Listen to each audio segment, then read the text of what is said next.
मुंशी प्रेमचंद की कहानियां दो बहनें भाग 3। एक दिन उमानाथ दफ्तर से लौटे तो उनके साथ गुरु सेवक भी थे। रूप कुमारी ने आज कई दिन के बाद जमाने से मसालहत कर ली थी और उस वक्त से झाड़न लिए कुर्सियां और तिपाइयां साफ कर रही थी कि गुरु सेवक ने उसे अंदर पहुंचकर सलाम किया। रूप कुमारी दिल में कट गई। उमानाथ पर बेहद गुस्सा आया। उन्हें यहाँ लाकर क्यों खड़ा कर दिया? ना कहना ना सुनना, बस बुला लाए। उसे इस हालत में देखकर गुरु सेवक ने दिल में क्या समझा होगा, मगर उन्हें अकल आई ही कब थी। वो अपना पर्दा ढाकती फिरती है और आप उसे खोलते फिरते हैं।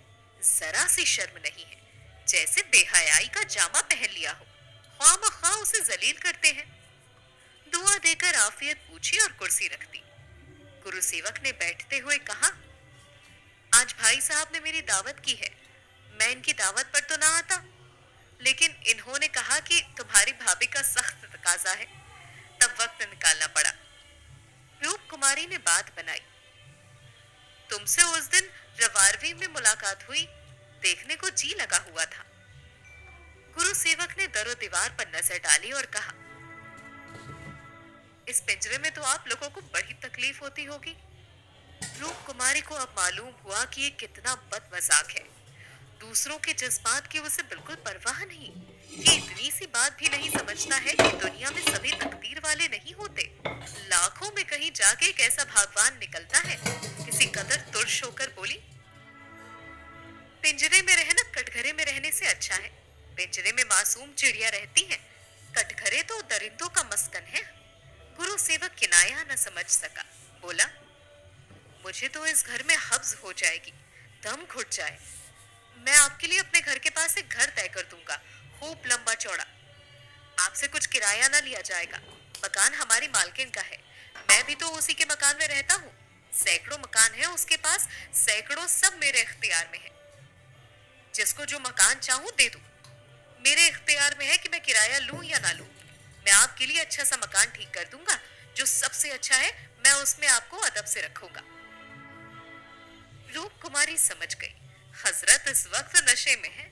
जब भी बहकी बहकी बातें कर रहे हैं, उनकी आंखें सिकुड़ गईं, रुखसार कुछ फूल गए थे, जबान में हल्की सी लंगिश थी, जो हर लम्हा नुमाया होती जाती थी।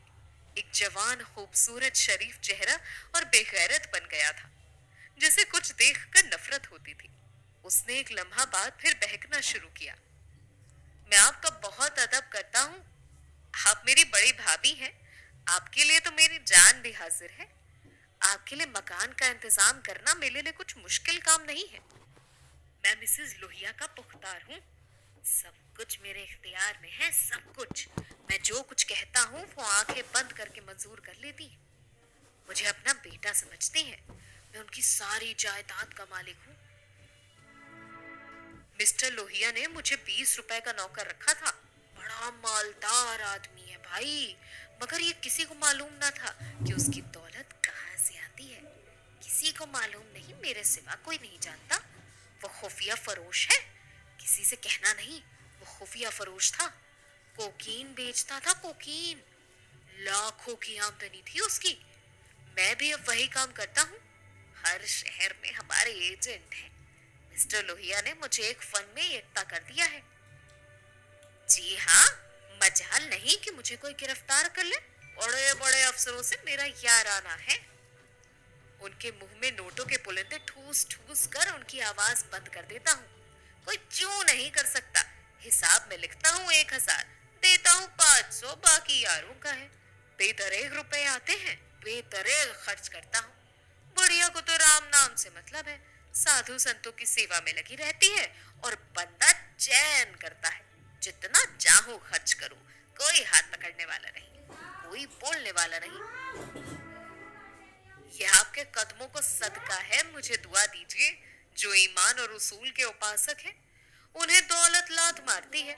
दौलत तो उन्हें पकड़ती है जो उसके लिए अपना दीन ईमान सब कुछ निसार करने को तैयार हो। मुझे बुरा ना कहिए, जितने दौलतमंद हैं सब लुटेरे हैं। मैं उन्हीं में से एक हूँ। कल मेरे पास रुपए हो जाएं और मैं एक धर्मशाला बनवा दूं, फिर देखिए मेरी कितनी वाहवाही होती है। कौन पूछता है? एक वकील घंटा भर बहस करके 1,000 सीधा कर लेता है। एक डॉक्टर जरा सा नस्टर लगाकर 500 रुपए मांग लेता है। अगर उनकी आमदनी जायज है तो मेरी आमदनी भी जायज है। जी हाँ, जायज है। जरूरतमंदों को लूट कर मालदार हो जाना हमारी सोसाइटी का पुराना दस्तूर है। मैं भी वही करता हूँ जो दूसरे करते हैं। जिंदगी का मकसद है ऐश करना। मैं भी लूटूंगा, ऐश करूंगा और खैरात पर करूंगा। एक दिन लीडर बन जाऊंगा। कहिए तो गिनवा दूं, यहाँ कितने लोग जुआ खेल कर करोड़पति हो गए, कितनी औरतों का बाजार लगाकर करोड़पति हो गए। उमानाथ ने आगे कहा, मिस्टर गुरुसेवक, क्या कर रहे हो? चलो चाय पी लो, ठंडी हो रही है। गुरुसेवक उठा, पैर लड़खड़ाए और जमीन पर गिर पड़ा। फिर संभल कर उठा और झूमता झामता ठोकरे खाता बाहर चला गया। रूप कुमारी ने आजादी की सांस ली। यहाँ बैठे बैठे उसका दम घुट रहा था। कमरे की हवा जैसे कुछ भारी हो गई थी। जो तरकीबें कई दिन से अच्छे अच्छे दिलावेज रूप भरकर उसके सामने आ रही थी, आज उसे उसकी असली मकरूह घिनावती सूरत नजर आई। जिस सादगी, खुलूस और इसार की फिजा में अब तक जिंदगी गुजर ही रही थी, उसने हरामकारी और आबला फरीबी का गुजरना था। इन दामों में वो दुनिया की सारी दौलत और सारे ऐश भी खरीदने को आमादा ना हो सकती थी। अब वो राम दुलारी की तकदीर से अपनी तकदीर का बदला ना करेगी। वो अपने हाल में खुश है। राम दुलारी पर उसे रहम आया, जो नुमूद और नुमाइश के लिए अपने ज़मीर का खून कर रही है। मगर एक ही लम्हे में गुरु सेवक की तरफ से उसका दिल नर्म पड़ गया। जिस सोसाइटी में दौलत पूछते हैं, जहां इंसान की कीमत उसके बैंक अकाउंट और शान शौकत से आती है, जहां कदम कदम पर तरकीबों का जाल बिछा हुआ है और सोसाइटी का निजाम इतना बेढंगा है कि इंसान की हद गजब की फिरोमाइकी के जज्बात को उकसाता रहता है, वह गुरु सेवक अगर रौ में बह जाए तो ताज्जुब का मुकाम नहीं। उस वक्त उमानाथ ने आकर कहा, यहाँ बैठा बैठा क्या बक रहा था? मैंने तो उसे रुखसत कर दिया।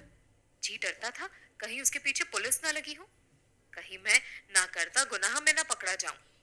रूप कुमारी ने उसकी तरफ माजरत ख्वाना नजर से देखकर जवाब दिया, वही अपनी खुफिया फिरोशी का जिक्र कर रहा था।